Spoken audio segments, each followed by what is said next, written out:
With that in mind, they're trying to now inch the WHO closer to a governmental body rather than an advisory board. And I'm not talking about the pandemic treaty. The pandemic treaty is a monster in its own. But what I'm talking about is the international health regulations, which, if you don't know, the international health regulations is actually a international binding law group that is a part of the 194 independent states. Now, they are editing and pushing some new amendments that they're going to be voting on in May. I think it's May. I have it written down a little bit later. But they're going to be talking about these. These are some amendments that they have changed. Now, with all that information about the Supreme Court ruling, what's in the vitamins, all of that stuff, a lot of people are saying, okay, what's the next thing? Well, these amendments talk about it. So one is they want to inch the WHO closer to the governing body. Two, they want to expand the IHR, the International Health Regulations, to include scenarios that have what they deem potential to impact public health. So they want to expand it. Right now, the amendment is if a health crisis impacts the public, the IHR can get involved, but they want to change it to potential. So this is one of those things of who deems it as potential. They also have removed from this international law, this amendment from the international law, they removed the respect for dignity, human rights, and fundamental freedoms of people. They removed that. They removed respect for dignity, human rights, and fundamental freedoms of people. So in order for that to happen, in order for that to take place, to remove human rights and fundamental freedoms, because I know a lot of people are saying we've got a constitution that defends us. If you don't own your cells anymore, you don't have a right to them anymore. Do you see where this is going? Do you see the plan that they're trying to push on this now? So if you don't own your body, if you don't own your cells anymore, your right for dignity, human right, and fundamental freedoms goes out the window because they now own it. So they pushed this out there. They pushed that out there. And now they're amending this international law agreement to now fit this new thing that they're pushing out there. Another amendment that they are doing, they want to grant the Director General of the WHO control over the means of production through an allocation plan for health products, and to require developed states parties to develop or to supply pandemic response products as directed. So basically, what this is, it's about putting more authority for the Director General of the WHO.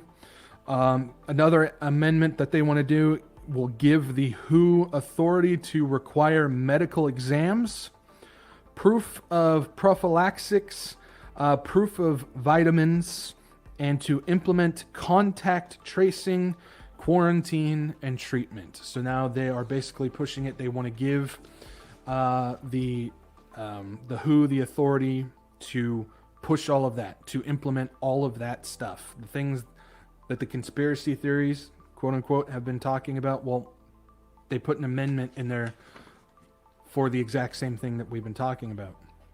They also want to implement a system of global health certificates in digital or paper format. This is exactly what you think it is.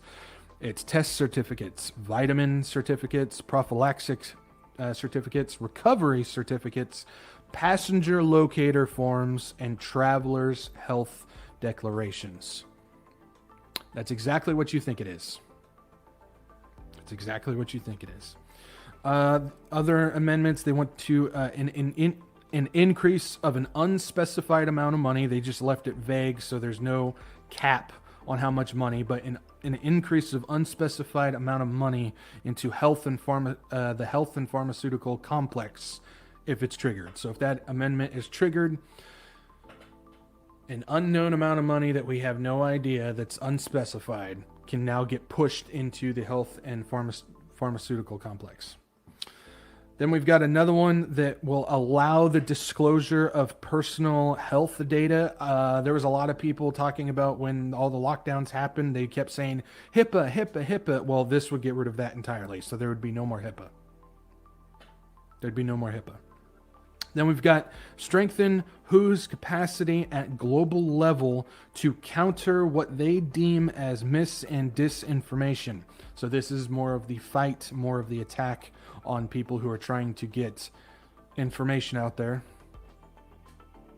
And that information is what they deem to be misinformation. So that's what that's about. Then another amendment is create infrastructure for the IHR points of entry. Basically, full overview of every bit from start to finish on every bit of anything that we are just talking about. They want to have the surveillance and the point of whatchamacallit? Point of entry. They want to have full surveillance of it. Okay, and my notes are entirely out of order. There we go. Found it. Okay, so those are some of those amendments that are going on. Guys, does it make sense? If you connect the dots with how they're trying to deem it where if you don't own your own body, they can now surpass any type of human right, God-given rights, surpass it to implement these laws over everybody. That's what's going on. Now, these new amendments, they're not active yet. The new amendments were submitted on January 15th. January 15th, and they will be voted on by the 76th World Health Assembly in May. January 15th, they were submitted. Guys, what happened? What began on January 16th? The Davos meeting. This is what I'm talking about. They hid these amendments. They hid them under the event, the Davos event, because people were talking about the Davos event several weeks before it even took place. And they submitted these things quietly, submitted them right before the Davos meeting took place. Nobody had a clue. Nobody had any idea that this was happening. Nobody knows about these things. Well, some people do, obviously, because we're talking about it. But there's a select group that decided they're not going to get distracted by what's going on in Davos. And they were paying attention to all of the stuff that they're putting. This is what I was talking about with when they're being flashy with one hand, you watch the other hand. And they quietly submitted this stuff. If a simple majority, that easy, if a simple majority of the 194 country members adopts these amendments, it will become international law due to its already existing standing as such.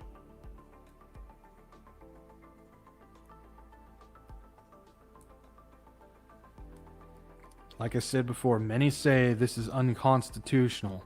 You have a right to your own body. Not if they own it.